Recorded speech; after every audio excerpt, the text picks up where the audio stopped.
when I tell people that I'm a dating relationship coach, they're always like, really? What's that? And then when I tell them that I, specifically sort of work with women, they're like, really? Why do you work with women? And I tell them partly it's because being an outsider, I can kind of see the things that sometimes when you're immersed in female culture, you can't see. Another reason is that I don't have a whole lot to tell men. I'm somehow that little scared kid from the playground still, too. So what would I tell men? But also part of it was that I was a little bit grumpy, a little bit like, I just got tired of hearing women complaining all the time, like, all the good men are hiding. We're not hiding, okay? This isn't Lord of the Rings. And all the good ones are either taken or gay. I'm an amazing guy and gay-ish, and, I'm right over here. And so it was my way of saying, hey, ladies, lighten up. Be nicer, be kinder. Kind of like we're doing the best we can. But then I had a little breakthrough when something happened to me. I was at a nightclub, and there was this girl that I liked.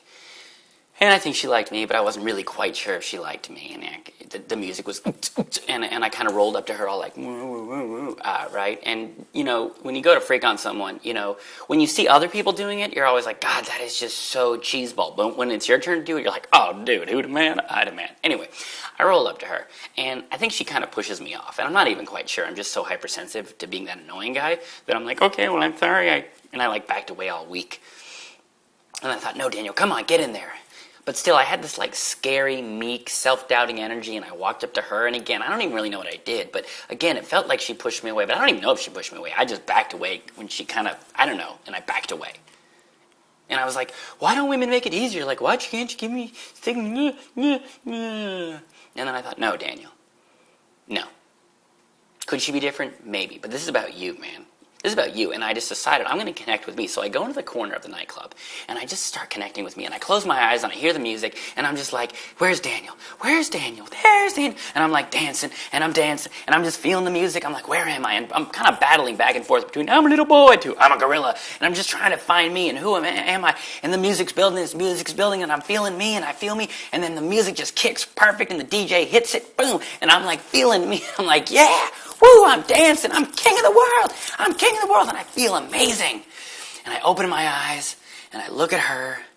She's looking right at me and flashes me a big smile and just goes, mm-mm.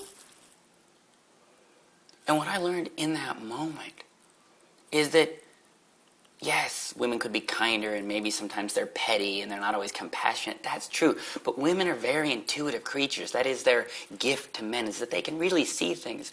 And so the reason women blow us off and do all this stuff is because they still see something. They still see that we're weak and scared and awkward and really not strong enough to deserve their love. But when you step up, boom, they feel it immediately, and they want you. They want you. So, a lot of times, I tell my clients, the female ones, I'm like, hey, look, it's not the men, okay? It's you. You need to change. But what I'm realizing now, men, is that, yes, the women could be different, but they're not any different. And their difficulty is a message that we need to get our act together, too. It's not them. It's us. And when you own that, the boy dies, but the gorilla lives. And they